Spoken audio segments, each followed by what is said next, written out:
Okay, thank you.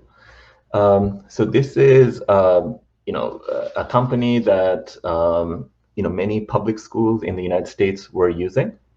And it's a math program. So a lot of the schools had transitioned into some e-learning even before COVID, right? So they were just using this company called Zearn, Zearn, to to track, to teach people math as well as track their progress. Okay?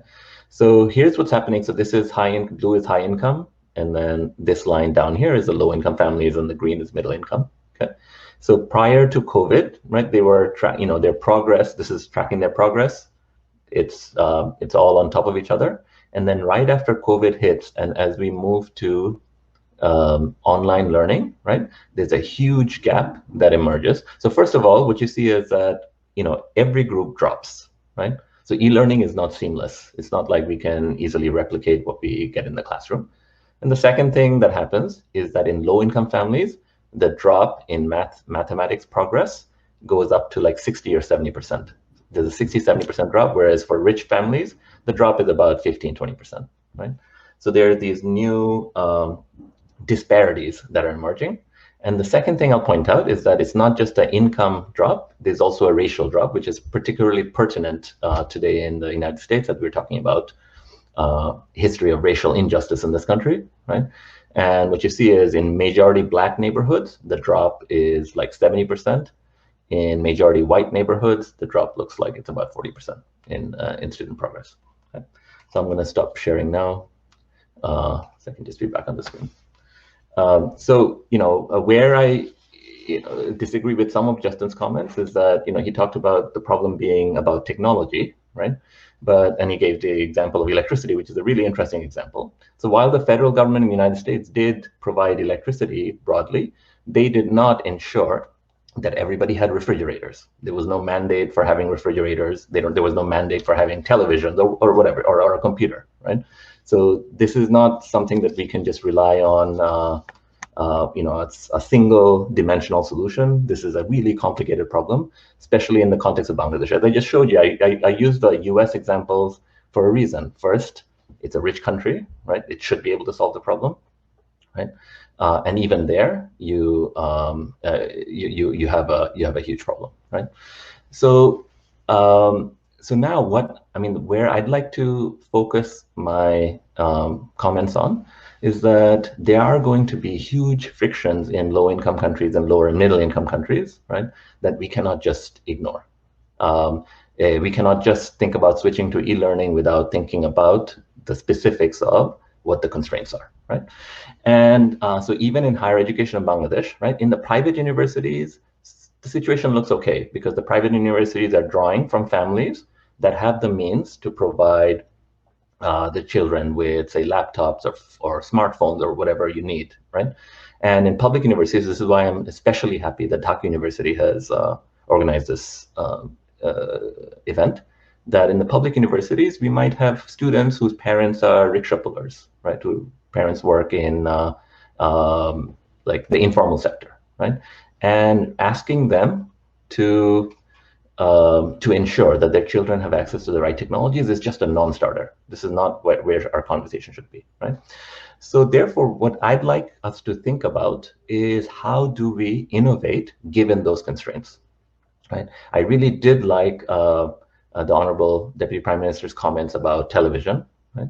Because it seems like, providing, rather than thinking about individual specific laptops, providing every student a laptop, which I don't think is feasible, right? We have to be practical and realistic here, right?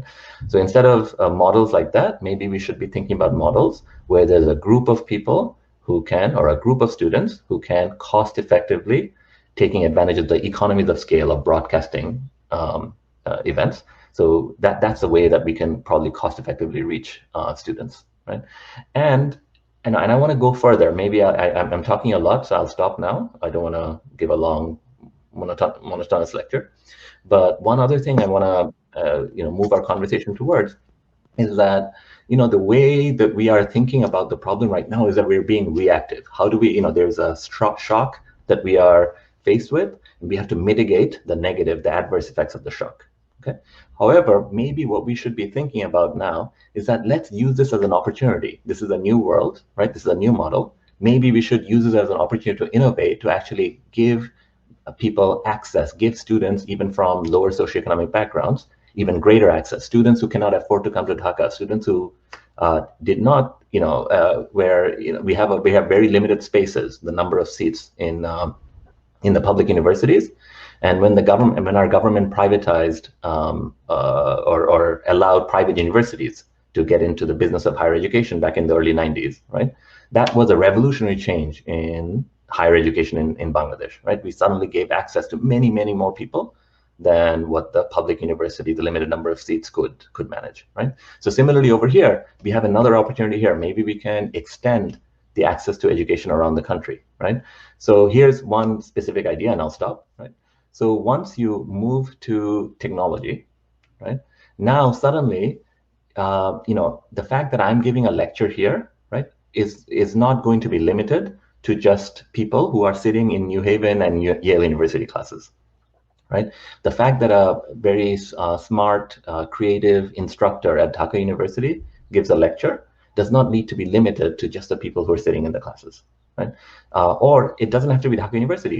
Take another star teacher from one of the private universities, right? If they happen to be extremely good at one particular topic, right? Maybe we should be taking advantage of economies of scale and using technology in order to promote their material and giving access to lots of people. Why does say a class like organic chemistry or a class like intermediate microeconomics, which every university teaches, right?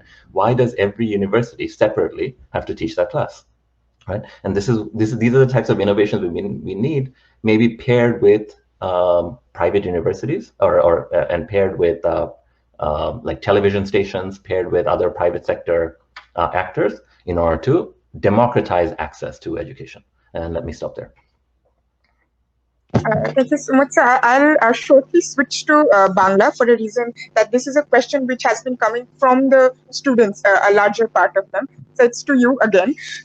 দেখা যাচ্ছে যে আপনি যে আলোচনাটা করলেন এবং আমাদের যে প্রেক্ষাপটটা দিলেন পাবলিক বিশ্ববিদ্যালয়ের, এটা খুবই প্র্যাকটিক্যাল এবং ছেলেমেয়েদের মাথায় এই একটাই বড় চিন্তা আসলে যে তাদের যে ডিভাইসের আনঅ্যাভেলেবিলিটি বা তারা অ্যাক্সেস করতে পারছে না ইন্টারনেটে তাদের অর্থনৈতিক সীমাবদ্ধতার জন্য। তো এখান থেকে তাদের যে প্রশ্নটা বারবার এসেছে যে অনলাইন এডুকেশনে আমাদের আজকে হোক কালকে হোক শিফট করতে হবে, this is the reality we need to face. তো এই জায়গাতে আমাদের এই আইডিয়াটাকে আরো বেশি অ্যাক্সেসিবল কিভাবে করা যায় বা স্টুডেন্টদের জন্য কোনো ইকোনমিক স্কিম বা কোনো স্ট্র্যাটেজি ফেস বাই ফেস প্রসেসে করা যায় কিনা যে তাদের জন্য ইন্টারনেট কেনার সুযোগটা বা লোন নিয়ে তাদের ল্যাপটপ বা মোবাইল এফোর্ড করাটা একটু ইজিয়ার হয়ে যায়। তো এই ধরনের কোন ইকোনমিক স্ট্র্যাটেজি নিয়ে আমরা ভাবতে পারি কিনা যেটা আমাদের অনলাইন এডুকেশনকে আরেকটু বেশি অ্যাক্সেসিবল করবে। জি অবশ্যই। আর আমার এই কোনো ইনোভেশনের কথা চিন্তা করতে গেলে রোগ বৃদ্ধি কেমন করে ঘটে সেই কথাটাও একটু ভাবতে হবে। হ্যাঁ, যেমন একটা ছোট উদাহরণ দেই যে কিভাবে আমরা একটা নতুন ইনোভেশন করে অ্যাক্সেস বাড়াতে পারি। ধরুন ঢাকা ইউনিভার্সিটি কিছু বড় বড় লেকচার হলে, আমি ওখানে লেকচার দিয়েছি, আমি জানি খুব সুন্দর সুন্দর বড় লেকচার হল আছে বিশ্ববিদ্যালয়ের ক্যাম্পাসে। তো ওখানে করোনা ভাইরাস রিস্ক হলো যদি অনেকে একসাথে বসে গা ঘেঁষে পাশে পাশে বসে তাহলে ভাইরাসের রিস্ক বেড়ে যায়। তবে যদি একটা বড় লেকচার হলে আমরা দেখা যায় যে ধরেন অর্ধেক স্টুডেন্ট যারা আপার সোশিও ইকোনমিক ক্লাস থেকে আসছে, হ্যাঁ, তারা বাসায় বসে নিজের ল্যাপটপে বা ফোনে এই লেকচারটা ফলো করতে পারে। তাহলে তো আমাদের তো সবাই একসাথে ক্লাসে বসে ক্লাসটা নেওয়ার প্রয়োজন নেই। হ্যাঁ, কারণ ক্লাসের মধ্যে একটা ভিডিও ক্যামেরা থাকতে পারে। And one of the things I've learned after working on the coronavirus response with our government is that there's an immense reservoir of talent in our country, right? So for example, we are making videos now to spread coronavirus messages, and I've learned, Dhaka University graduates who are incredibly talented videographers, right? So get them involved, and then you can have a really fine, high quality production of the lecture material. যে যাদের মানে socio economic status এমন যে তারা বাসায় বসে ল্যাপটপে class দিতে পারে, তারা বাসায় বসুক। আর তাতে ধরেন একটা লেকচার হলে মানে অর্ধেকটা স্টুডেন্ট যদি থাকে তাহলে কিন্তু করোনা ভাইরাসের কন্টেজিয়ন রিস্ক অনেক কমে যায়, So we have to think about innovations like that, right? We have to bring together different sectors, like as I mentioned, videography, right? Maybe get some of the private TV stations involved, right? Maybe what they can do is, ask them for some, for the good of the country, ask them for some airtime so that we can take some of the most popular lectures and make it accessible to the wider public.